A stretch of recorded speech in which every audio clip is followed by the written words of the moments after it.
Nagsimula na ulit ang flights ng Canadian Airlines papuntang Puerto Vallarta matapos ang karahasang niyanig ang ilang bahagi ng Mexico.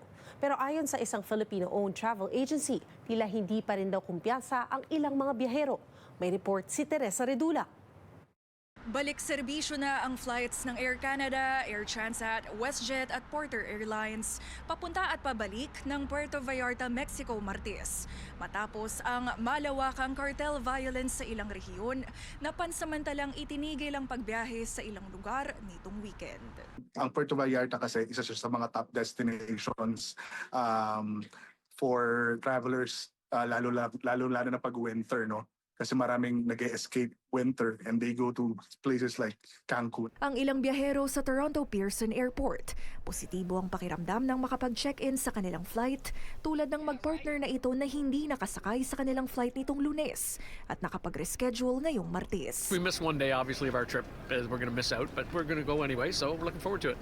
Ang kaguluhan nagsimula nitong weekend, partikular sa estado ng Jalisco, kung saan nauwi sa pagkamatay ng isang major cartel leader, Kikitang mga itusasar sa pagpag ng otoridad na ibalik ang kaayusan sa lugar. Ayon sa isang Canadian resident sa Puerto Vallarta, tila bumabalik na rin daw sa normal ang coastal resort city. The only changes was that we had to shelter in place. If you stay in the main hub and be very aware of your surroundings, I don't think you would feel threatened here at all. Gayunpaman, ayon sa isang travel agency sa Saskatchewan, hindi pa rin daw maiwasan ng ilang may nakatakdang flight papuntang Mexico na mabahala. Medyo uneasy sila ngayon kasi hindi nila alam kung makakapunta pa sila dun sa destination nila. And as I've heard, kasi marami na lumabas na travel advisories going to Mexico right now. So yung mga travelers going there, medyo uneasy, restless, medyo kinakabahan na pumunta. Pinapayuhan ng Global Affairs Canada ang mga biyaherong magkaroon ng high degree of caution sa Mexico. Ayon sa Foreign Affairs Minister, mayroon ng anyay greater stability sa nakaraang 24 oras.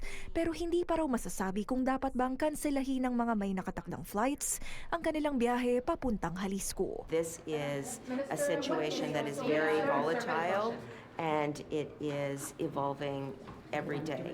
So to make a decision about your plans for next week on Tuesday of the week before may be premature. I would advise, and our government advised, to examine the situation on a day-to-day basis. The trajectory towards normalization looks positive.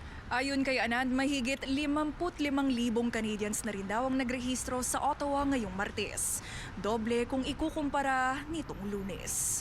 Teresa Redula, Omni News, Toronto.